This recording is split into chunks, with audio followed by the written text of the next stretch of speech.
இயேசுவிடத்தில் வருகிற ஒருவரையும் அவர் புறம்பே தள்ளுவது கிடையாது.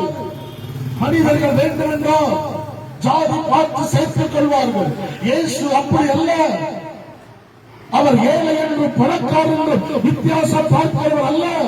ஒரு ஜாதிக்கு உள்பட்டவர் அல்ல, ஒரு கோத்திரத்துக்கு உள்பட்டவர் அல்ல. அவர் எல்லா மனிதர்களையும் அவர் நேசிக்கிறார். அவர் எல்லாருக்காகவும் அவர் மரித்திருக்கிறார். அவர் உங்களுக்கு உதவி செய்கிறவர். இன்றைக்கு உங்களை தேடி வந்திருக்கிறார். இந்த சுவிசேஷத்தை கேட்கிற என் ஜனமே, ஒன்றை புரிந்து கொள்ளுங்கள். உங்கள் வாழ்வில் ஒரு அற்புதம் வேண்டுமா?